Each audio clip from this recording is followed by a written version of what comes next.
Hi, your coach, Joe Lucas. Welcome to your Practice Power Daily Coaching video for Thursday, the 27th of February, 2014.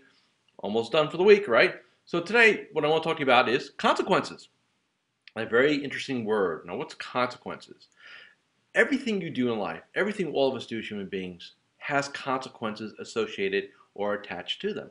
So, for example, if you got up this morning and you're watching me, right, and because you're watching me because it's part of your morning ritual, that action will lead you down a certain set of consequences. If you blow off your morning ritual, that also leads down a set of consequences. So every decision, large and little, has consequences. The decisions you make about what you put in your body has consequences on your health. The decisions you make throughout your business day to either adhere to your daily game plan has consequences, right? Opening your mouth and talking about introductions. If you do that, that's one set of consequences. If you don't, that's another set of consequences. See, but the challenge though is most of us, because we're just unconscious in what I call a real habit or pattern of just, doing the same thing over and over again, we don't stop and say, hey, what are the consequences of this? Conversely, when we're dealing with clients and prospects, if we do not communicate the consequences of their action or inaction. So have you ever had a situation where you're talking, let's just talk about a client, and you need to make a shift in the recommendation, you need to make a shift in their portfolio, you need to make a shift in their allocation, right? And they're not on board. So let me think about it, I don't know, blah, blah, blah.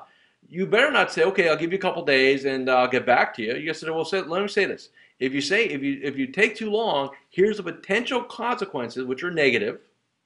And if you say yes to me, here are the positive consequences. Because if you don't put the consequences out there, you're assuming, which is never a good idea in any situation, you're assuming that the person or your client is going to be able to sit there and what we call connect the dots on their own. Sometimes they do, sometimes they don't, right? And when they don't connect it, we get frustrated because, man, I just can't get this person to do anything. I can't get this person to change because you probably have not done a good enough job or a powerful enough job or in-depth enough job to show them and communicate consequences to them. So what I'm going to challenge you with going forward is make sure whenever you make recommendations, whenever you want somebody to do something, you need to articulate consequences. And for yourself, make sure you articulate what the consequences are for anything you do. So you're conscious, you're focused, okay? Now I will see you tomorrow for the last one here for the month of February. And again, as a reminder, love to see you, love to spend 2 days with you in our mastermind group. So check that out on this page here, and I'll see you tomorrow for the end of the week.